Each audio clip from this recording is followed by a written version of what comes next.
Well, welcome all. Glad you are here, and especially glad that Lisa Allgood is joining us.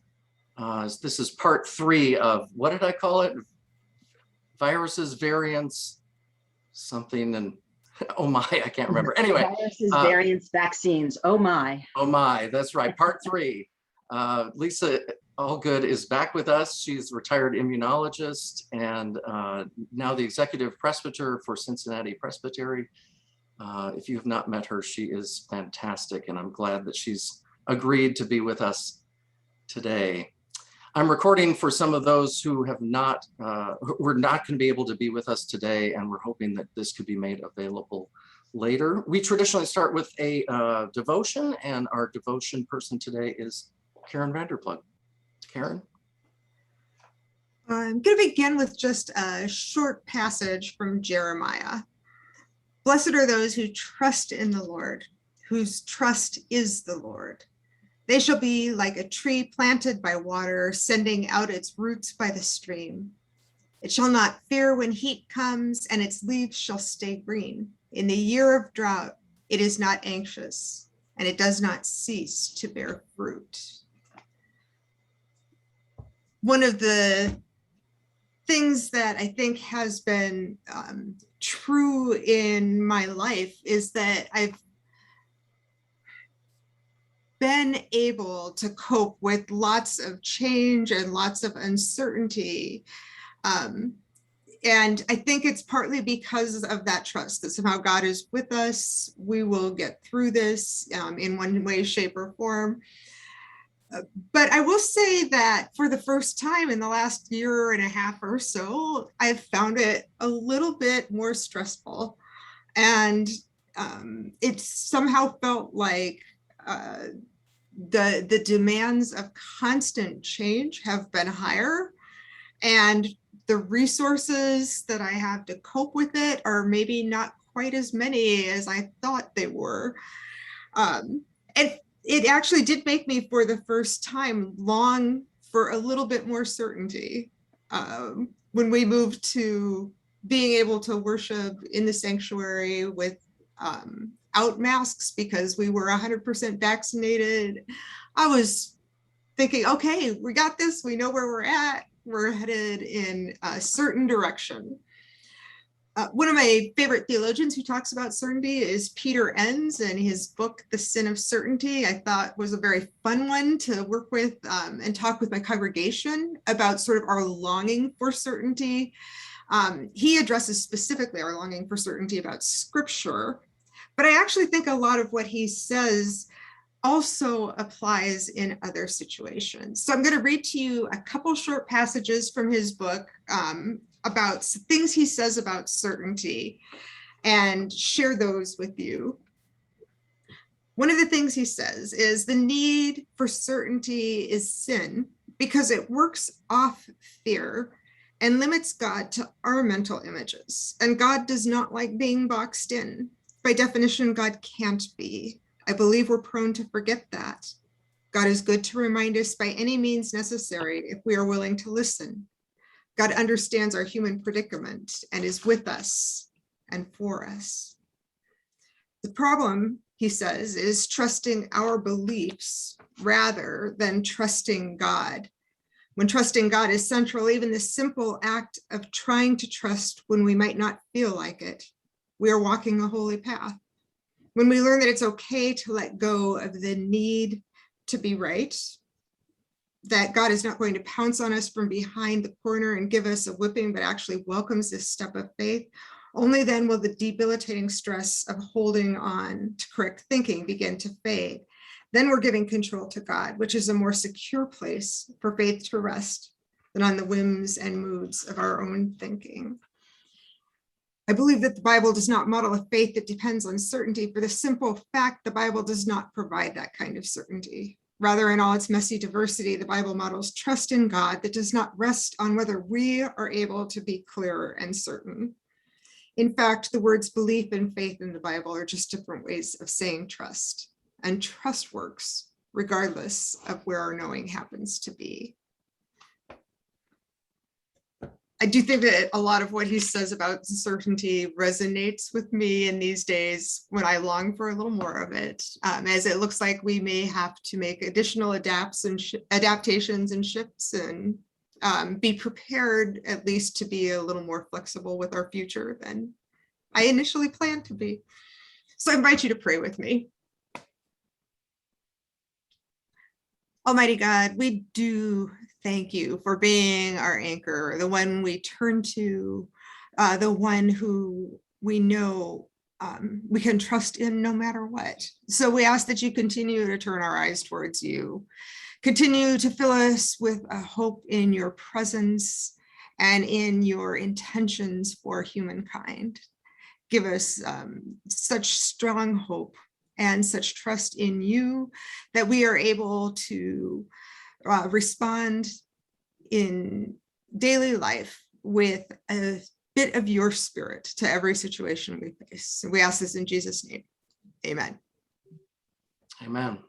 I Beautiful. certainly resonate pretty deeply with that, Karen. Lisa and I were talking earlier about, how exhausted a lot of us are just tacking in new directions, and it's just not over, right? I mean, this is pretty serious. Well, anyway, Lisa, thanks for being with us. And I guess the big question is the Delta variant, right? I mean, what's different? What does it mean?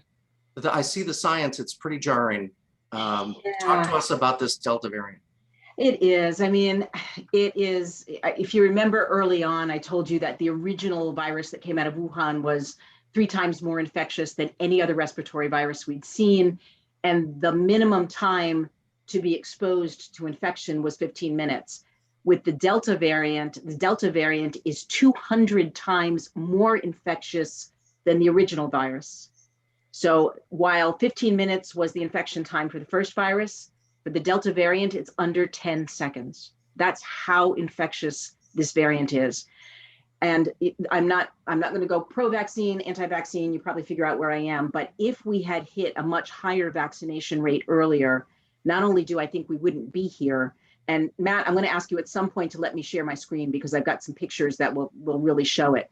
But we wouldn't also be at risk of continuing to develop variants, because the longer the virus is in circulation, the more it evolves. And that evolution that is what creates those variants.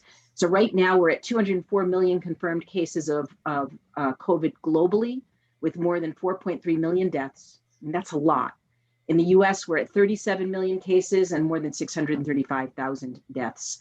Right now in the US, we're at 100,000 cases a day. CDC is predicting by October, if this doesn't abate, we will be back up to 200,000 cases a day. We're in all 50 states with the Delta variant. Most 95% of hospitalizations and deaths are unvaccinated, but even those who are vaccinated, who get a breakthrough, are mostly asymptomatic. And so the mask mandates that you see coming out now from CDC and from individual state governments are to try and keep that community spread down as much as we possibly can. It's just really a little scary right now as to what this is doing. Right now, we've got more than 94,000 kids in the United States under the age of 12 that have been diagnosed with COVID in the last week.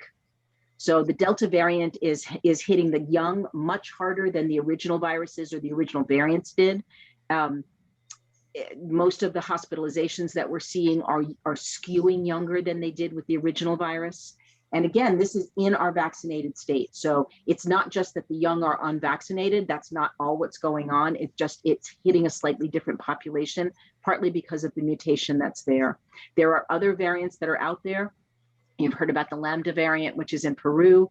It looks like the vaccine covers it about as well as it covers the Delta variant, but that is at a reduced rate from its original. So originally the data said from the original virus, those vaccines covered between 90 and 95%.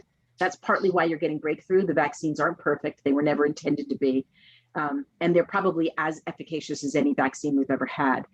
But with reduced efficacy for the variants, you're going to start to get additional breakthrough. So Pfizer at its full strength is about 88% effective against the Delta variant. That's still very, very high. but we're also beginning to see some evidence that the antibody titer, which is only one of several markers about your immune response, the antibody titer is starting to fall off for all of the vaccines after 6 to 9 months. So it doesn't mean it's still not covering you. It just means there aren't circulating antibodies. It still means your cellular system may well be intact. So there's a lot still that we really don't know. The breakthrough infection after full vaccination is, like I said, expected. It's still extremely low. We've had over, I think it's 167 million fully vaccinated now in the US, but there's only about 5,000 hospitalizations and less than 1,000 deaths in those people who have been vaccinated and have had enough symptoms to be hospitalized with breakthrough. Most of them are very, very low. It feels a little bit like the cold. So that's the update. I mean, it really is a little scary right now for how infectious the Delta variant is. Do we want to open it up to questions now, or do you want to share your screen now? Let me share the screen and I'll give you a really quick one. And then maybe we can go from there. Let's see, let me pull it up. Yeah. You can share your screen, right? Yeah, I just have to pull the pictures up. So the first thing I'm going to show you is the Delta variant spread in July of this year. So let's see, where are we here? This one. So this is what the Delta variant community spread looked like last month. And you can see there's a lot of blue, which means it's very low. The hot spots tended to be in the West and in some cases in the Midwest. However, I'm going to stop that share and share another one. This is what it looks like this month. So you can see in 1 month how quickly it has spread. And it is in large part due to the unvaccinated, particularly in the South. I know in Ohio, we have certain counties where vaccination rates are much, much lower in more of the rural counties. But that's now spread into the urban counties as well. So you can see that in 1 month, look how much it's changed. And again, this is during a case where right now, I think we have 63% of the nation vaccinated. The young still aren't able to get vaccinated. Pfizer's data for 12 and above is in front of FDA right now. We expect full approval. It is approved. So everybody who says it's an unapproved vaccine is not right. It is approved. It's approved under a specific act, but full approval will occur probably in September. Pfizer is also bringing data to FDA for ages 5 to 11 sometime in September for review. And I expect Moderna to be not too far behind either one of those. So probably by December, but not in time for kids going back to school, we should have vaccinations ready for ages 5 to 11, 5 all the way up.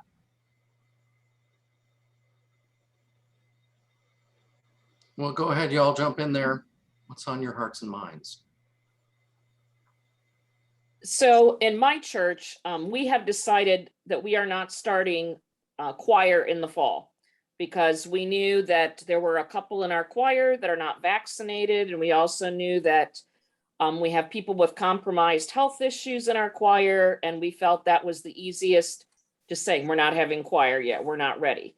Now, my question is, I mean, the vast majority that are there are vaccinated. And we had asked that those, as of June, not vaccinated wear masks. Some are, some aren't. Right. We have gone to congregational singing. Are you thinking we should not be doing congregational singing and we should be masked again indoors, when indoors? Yeah, actually, Matt and I, it's a good question, Lori. Matt and I were talking earlier. I have my first in-person Presbytery gathering since last year this coming Saturday. We're doing it in a huge sanctuary so we can really distance. And I am requiring masks for everyone, vaccinated or not.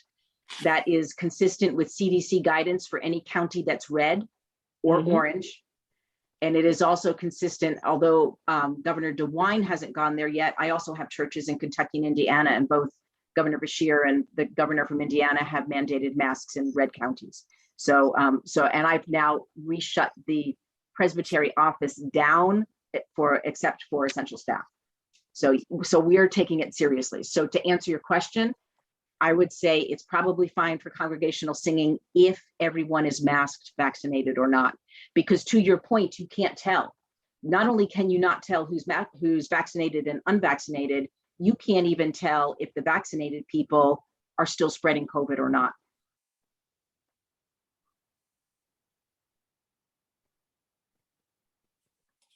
Yeah, so I'm back to my little dark rain cloud routine, sorry. I love that you keep it real, Lisa. Just do my job. Who else wants to jump in there? We're looking at a Presbytery meeting in September in person, in a small congregation, is that wise? Yeah, those are tough questions. Those are really tough questions. We do our Presbytery gatherings twice a year on Saturdays, so we can also do workshops in the afternoon. And so on Saturday gathering days, I deliberately choose the biggest premises I possibly can. So this was good. If it's a small congregation and you really can't distance, then I would say you absolutely should be mandating masks. I think the reality was when we made this decision, and it was one I brought to council, so we made it together. We knew we would lose people from the registration either way. Some people wouldn't come if we didn't have masks, and some people wouldn't come if I required masks. So I'm erring on the side of both modeling what I think is the right behavior given where we are, but also on safety. And so we will require masks. So you're talking masks, but are you talking about social distancing too? We're going to be able to distance because in this sanctuary we can. So even in the workshops, which are gatherings of 20 people, they're in rooms big enough where people can spread out, and they will stay masked for the entire day. We've even told people, thank goodness Saturday looks like a nice day. Bring lawn chairs. We have a boxed lunch for you in between. We can send you outside to eat. Which reminds me, I should remind people to do that. Lisa, I've heard on the TV, so I know that it's true. And so I'm going to ask you to confirm if it's true or not, that basically, if you are unvaccinated, you are going to get the Delta variant. And so that feels to me like this level of inevitability that even if it's not so bad yet, that planning for, we, for instance, at the Synod, we have an assembly planned for October 5th through 7th. Right. Do you think it's premature? Does it feel inevitable that we will have to cancel that? Or does it feel like we actually might be able to, things might not be there and it's smarter to wait for another month because we might learn something in another month that we would. Yeah, I mean, there's a whole bunch of it depends in there. So it's inevitable if you're going to be unmasked, unvaccinated out in large public gatherings. I mean, I think that is inevitable with that kind of infectivity rate and the amount of community spread that we're seeing. And the fact that some of our biggest community spread is going to come from kids who can't get vaccinated yet, I think that's inevitable. If you're unvaccinated and you've barricaded yourself in your living room, then it's maybe not so inevitable. Again, I think if the space in which you're gathering in October is big enough that you can distance and you require masks and you have some sense of, and I know this is hard, but who's vaccinated or who's not vaccinated, then I think you can manage it. So I don't think it's a given that you have to cancel. If I honestly thought it was that bad right now, I would not be having this gathering in person. We would have gone back to Zoom. We know we can do it, but the one thing that what we were going to do before it did get this bad was we were going to have some fun with it. I had ordered green stickers, yellow stickers, red stickers. So green stickers if you were okay for a hug, yellow stickers if you were okay to get close but not a hug, red stickers if you still wanted to stay distanced. I'm not going to do that now. I'm not going to, encourage any of that. So, we've dialed it way back, but I don't think it's necessarily means that no one can meet. But those are, it's tough. You really can't, you can ask if people are vaccinated and unvaccinated, you may not get an answer. Mm-hmm. It's what David said before. Some of those who are unvaccinated are also the ones who don't like wearing masks. Mm-hmm. Yeah, but kind of the takeaway is it would be premature to cancel saying that we will necessarily have to cancel anyway. Yeah, I think Yeah. so. I mean, I think if you Okay. go into second, third week of September, see what the numbers look like, Yeah. gather some information. I would definitely require masks, though. I think we are, Mhm. you know, CDC has said we're going to hit 200,000 cases. We haven't gotten there yet. But if it's still creeping up, certainly I would barricade myself behind CDC guidance. Thank you. So I'm part of a number of community organizations, and one of them in particular, you know, it's one of those where at any given meeting, and I can just about say everybody in the room, best I know, everybody in the room is vaccinated. Mhm. And this vaccine is working, right? It's keeping us out of the hospitals, and so here's my question, because the reaction comes to me. It's like, well, all of us in here are vaccinated, so to hell with masking and social distancing. We don't need to do that anymore. What's your response to that kind of I mean, so I will say that, you know, statistically, 63% of the whole population of the United States is fully vaccinated.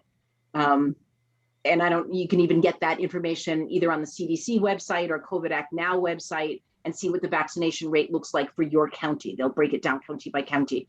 COVID Act Now and CDC added that when the vaccinations started increasing. So you can get a pretty good sense of how population-wise you're doing. Some organizations are better about the vaccinations than others. So I think it's fair to say that some of the vaccination or some of the organizations, yeah, everybody's vaccinated. For the most part, at that point, if you're indoors and you're in close quarters, I would say, you know, you might at least want to check to make sure no one has symptoms, because you can still get breakthrough, but you're probably okay. I think you're probably okay. The big issue that I'm hearing now is, and it's misbelief that if you've had COVID, you're protected. And the answer to that, and again, we said this from the very, very beginning last year, the native immune response to the virus is much, much weaker than the immune response to the vaccine, because the vaccine is very targeted. And so when you get an immune response to the virus, you get an immune response to all these different parts of the virus that actually don't help you fight it off the second time. When you get the vaccine, that's the one thing that will help your body recognize the virus should you get infected again. So most of the breakthrough infections, and I would say more than 90% of them, are very mild in symptomology. The vaccines are exceptionally good at preventing severe disease, hospitalization, and death. Not perfect, but it's pretty good. So I'd say, you know, just be careful and maybe keep your distance. And the other thing to remember is, and we talked about this before too, your bubble is bigger than you think it is. So if you've got 10 people meeting and they're all vaccinated, but they've all met with 10 other people during the day, you've met with 100 people. And so that's the other thing to remember. David. Symptoms? Symptoms tend to be cold-like, and most of them don't progress to flu-like. So you may or may not have a fever. You may or may not have chills or muscle aches. You may have a scratchy throat and little bit of a cough and maybe a runny nose. That's basically the most mild symptoms you can get. There are cases of people who have had breakthrough who go all the way to hospitalization and go all the way to death. And it's hard to tell. I mean, there's so many factors in that it could be they had some other underlying medical condition that just wasn't known at the time. And so wisdom is, if you have the symptoms, stay home. Yeah, absolutely. At this point, you know, again, we're going in the next couple of months, we're going back into flu season as well. So I get your flu shot. Anything you can do to boost your immune system at this point is a good thing. So get your flu shot. If the boosters come out, get the booster. Anything you can do to keep your immune system healthy. Zinc is good. Vitamin C is good. Just, you know, take a little bit extra if you're not a supplement user. It won't hurt you. Those are the kinds of things that I think of. Eat healthy, get sleep, and ignore all that stress that's in your life. So just ignore it. Just pretend it's good luck on that. Yeah, exactly.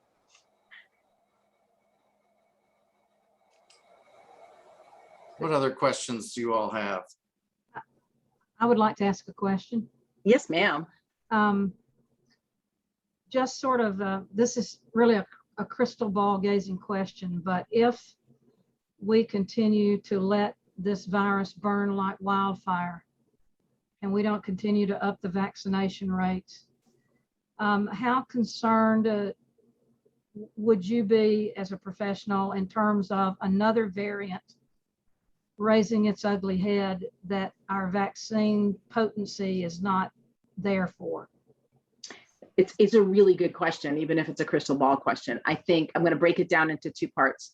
I think it's inevitable that we will get another variant because we really do not have the vaccination rates up anywhere near herd immunity at this point. We're inching there, but because we've let the virus and the Delta variant creep throughout the population so widely, there will be another variant. There's already a Delta plus. It's not hugely more infectious, but it's slightly different. And there's already Lambda. I think the other part of that question is, while the United States is 67% vaccinated, worldwide we're about 15%. So there are some countries in South America, some countries in Europe who are where we are or slightly higher. Most of them are not. Most of Africa, most of South America, most of Asia is way, way, way behind us. Parts of Europe are way behind us in countries you wouldn't expect to be behind us. And so as long as international travel continues, even if we get to herd immunity, that's another factor. So we have to get it under control, not only here, but globally as well. And so I do think it's inevitable that we'll get a variant. These vaccines have proven to be way, way more robust than even we ever imagined. And I've worked with mRNA vaccines for other viruses so we have 25 years of safety for these viruses. They were just never effective. This is the first one that's proven to be effective, and boy, is it effective. I'm hopeful that we can at least blunt anything else that comes our way. Does that answer your question? Yes. Okay. You're welcome. Yeah, Lisa, talk to us a little bit about boosters. I remember seeing I think it was the Johns Hopkins school that, they had a series of like graphics or something. One of them said, so I don't need a booster now? No.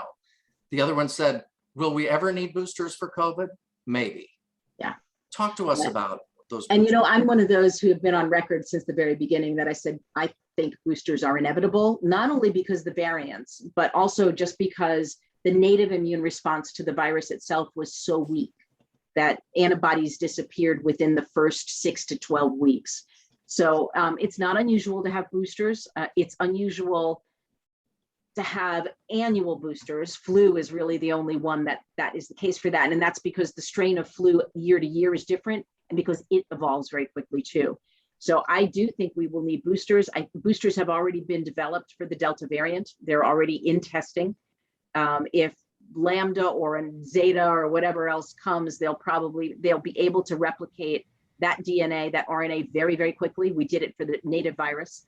We had the genome known January of last year. So we'll be able to create these very quickly. It's a matter of the testing process to get them through to FDA, even to get to emergency use authorization. So I do think boosters will come, especially now that it looks like the antibody titer is waning a little bit, just to get it back up. The higher your antibody titer, and there's a study that came out this week, the higher your antibody titer, the better the chances that you will end up fighting off another infection, so that the amount of symptoms you get or the severity of the disease you get is even lower. So yeah, I do think we're going to get boosters. And I would not be surprised if we don't get them annually, at least for a couple of years, until this becomes a low-level endemic virus. This virus is not going to go away.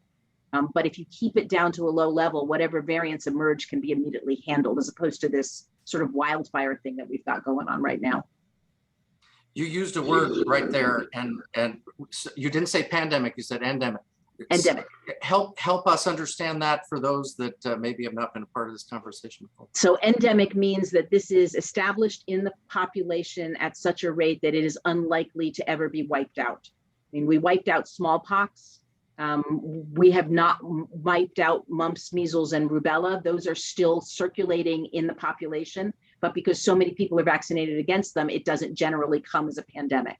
Pandemic means global, endemic means established. So this virus is going to be globally available to humans probably for the rest of our lives.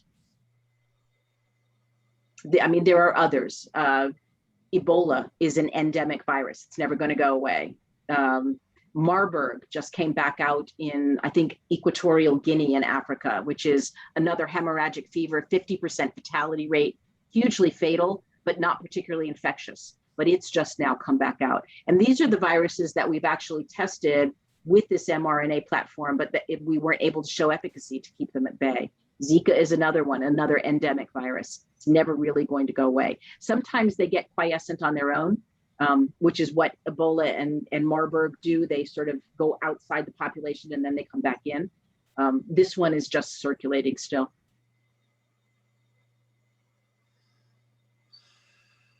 I have a question, Matt and Lisa, and I guess anybody else on the call. In terms of choirs, I heard Lori, I heard you say we're not doing choir this fall.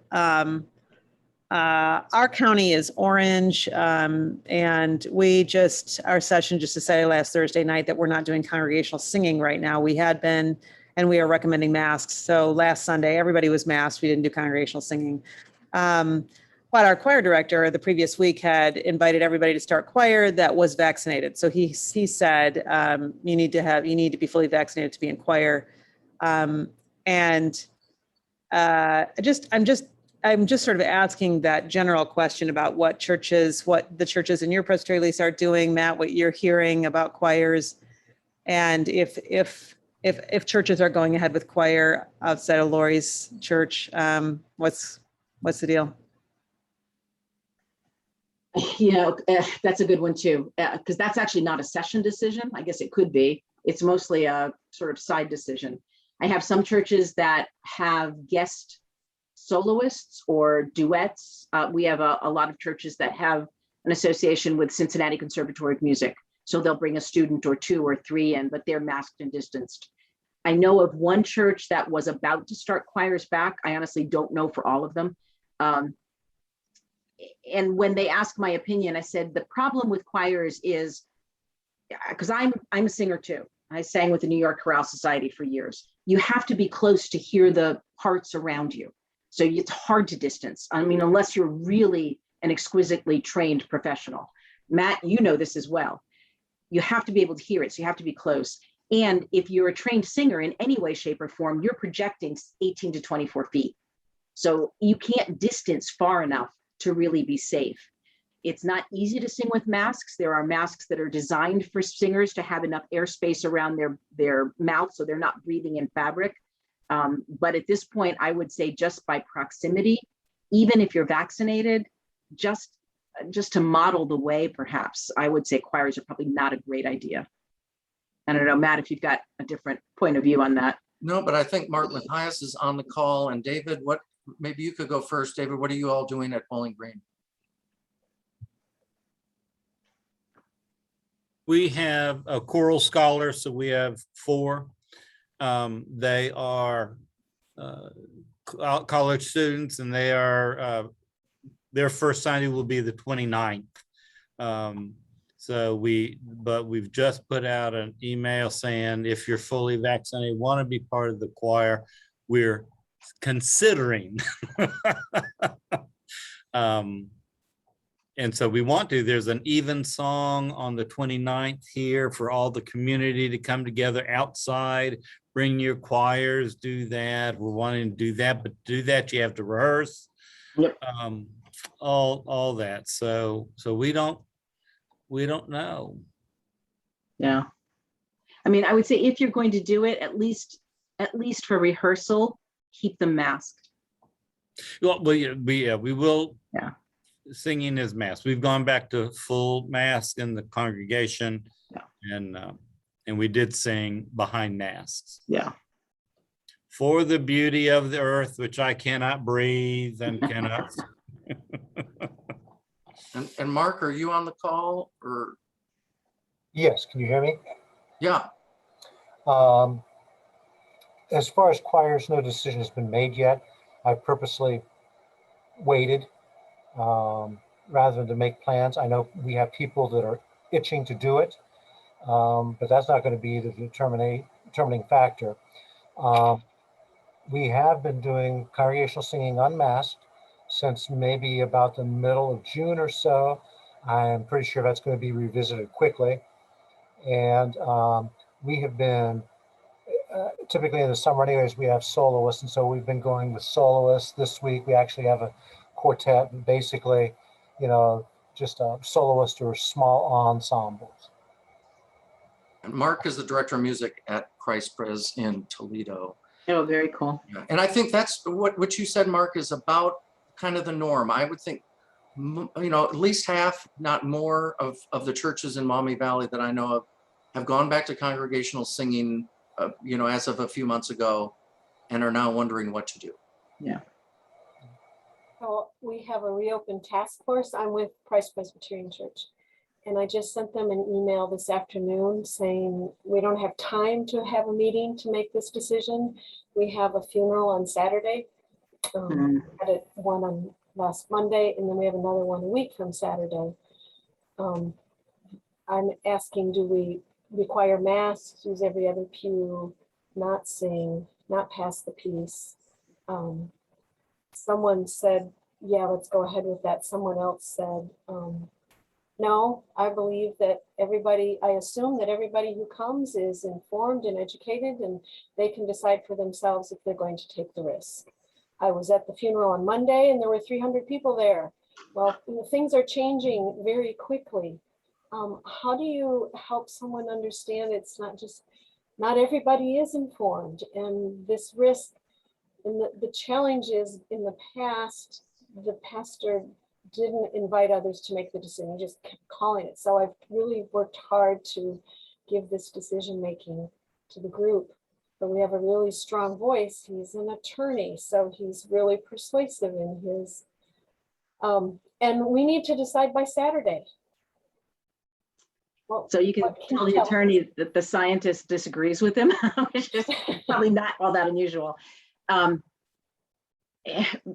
had a series of town halls with sessions that are really struggling with some of these decisions. You know, not a congregational meeting, no votes, no decisions, no minutes. Let's just talk it out. And a lot of times when we go through some of the data, people are concerned enough that they make the right decision. There's usually one voice like that. And so the thing that I would tell that person is, the reason to mask is not to take away individual choice or take away civil liberties or tell anyone that they're not informed or not capable of making a decision. It's simply to protect those people who are at risk, period. And the people who attend a funeral, first of all, generally come from out of town. So you don't know where they're coming from. We've got people coming from Virginia, West Virginia. Yeah, where the hot spots are.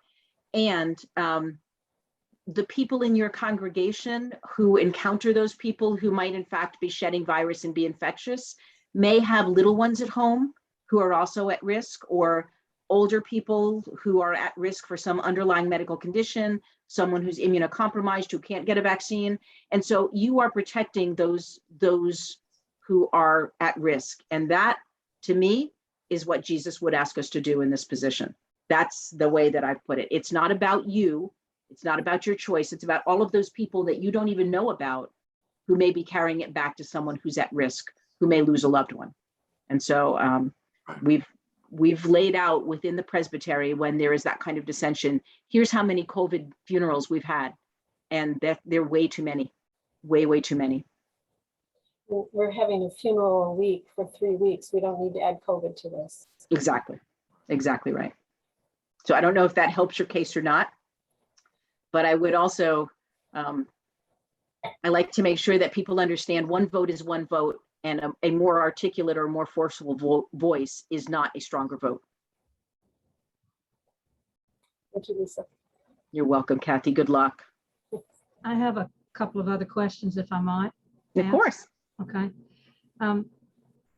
One around music.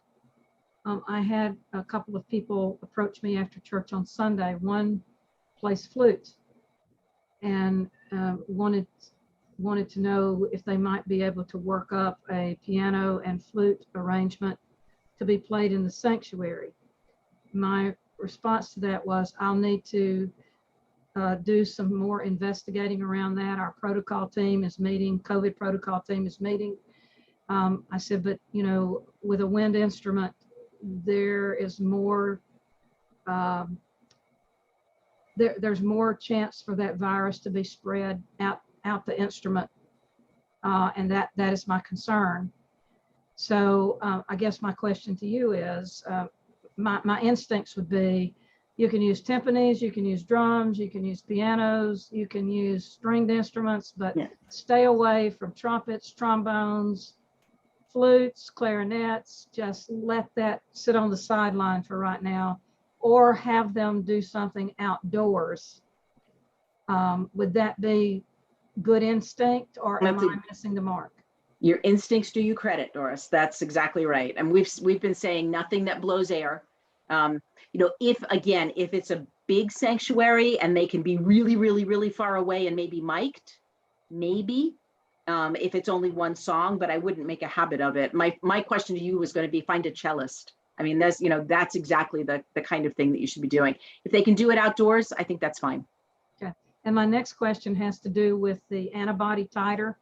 For those that are vaccinated with, you know, a full onboard full vaccine, what is the rate of decline in the antibody titer? Are there any data sets out there for those of us that are interested to be able to see how it's dropping off?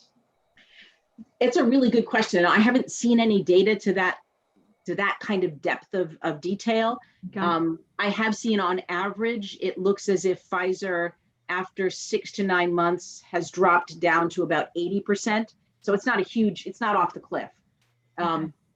I've seen one study that says it got to half at 9 months, but I think there's so many it depends in there, what other underlying conditions there are. And the other thing to remember, and so somebody asked me the other day, well, like, what's a good number? Again, it depends. It depends on so many other things. That antibody titer measurement is very inexpensive and very fast. So it's the one everybody does. It's very expensive and very difficult to do T-cell immunity, but that's the other half of the immune system. So even if your antibody titer is down, if your cellular immunity is still very strong and you're otherwise really healthy, it might not matter. And that's why, you know, everybody's saying, well, I'm not exactly sure what that means. We do know for a fact that the native immunity is very weak, but the vaccine immunity is much stronger, to the point where CDC is saying, even if you've had COVID, go get vaccinated, because you're just going to continue to boost your system to recognize it if the virus were ever to get back reintroduced into your body. And I know that didn't answer your question, but that's sort of the data I've got right now. But I will go do some digging. And then the last thing is, do you ever speak to protocol teams that are gathering to talk about rolling out the next recommendation to a session? Do you ever do anything like that, or do you basically just work with sessions? What are you willing to do? I'm willing to do anything that adds value. So I have spoken with sessions, I've spoken with process teams, and I've spoken with presbyteries. Okay, thank you. You're welcome. I have 2 questions. Yes, ma'am. The first one has to do with choir, because we had been thinking our choir might be able to be back, and haven't actually made concrete plans yet. But I guess what I'm wondering is, if you have a dozen people who are fully vaccinated, who are willing to get together and sing and rehearse and record themselves, so that, and then maybe you play the recording in the sanctuary on Sundays, so that you don't have the unvaccinated children or the guests that you don't know about and stuff like that. Does that mitigate risk in some ways? Trying to think through all of the options out there, and I know, and I guess the second question is a related question, because if we're looking at an endemic situation rather than a pandemic situation, at some point, either we are never going to sing again ever, or we're going to sing and try and find acceptable levels of risk. And so let me answer both. I think if you know those 12 people are fully vaccinated and they're willing, this is Lisa's recommendation. I mean, it has no weight behind it. But I would say if they're willing to practice masked, so just continue to minimize exposure of any kind, especially if they're trained in any way, you can even maybe distance them in the sanctuary and have them sing live. It depends on how big your sanctuary is and how many people are in the sanctuary. I mean, all of that is unknown to me. And some churches have done that. I think if they are willing to rehearse masked and record once, I think that's probably fine. Endemic doesn't mean that it's going to circulate at this level forever. Endemic means it's just in the population at some particularly low level. So if we get vaccinations up, then it's going to circulate. And this was honestly one of the sort of hopes of CDC early on, that we would, in an ideal world, we would have vaccines for ages 2 and up, and 80% to 90% of the world would be vaccinated. There are always going to be people at risk who can't get a vaccine. And we already know those who are immunocompromised in any way, shape, or form have a much less effective response to the vaccine. But what they were hoping was if you got 80 to 90% of the world vaccinated, and the only people who were really not eligible for vaccines were those who were 0 to 2, that it would circulate at a very low level there as a cold and really not break through in any major way into adults. So endemic just means it's in the population, but a pandemic means you're in crisis. So that's the difference between the two. Does that help? Yeah, but it also means that we're going to be in crisis for 5 years. No, I don't think so. I mean, I think if we can get the vaccine out there, if we can get the vaccine into the third world and get the rest of America who can be vaccinated, I think we can break out of this in the next year. 1 year? Yeah, that's what I'm hoping. So by the time I'm done being presbyter in 2023, we should be done. That's what I'm hoping.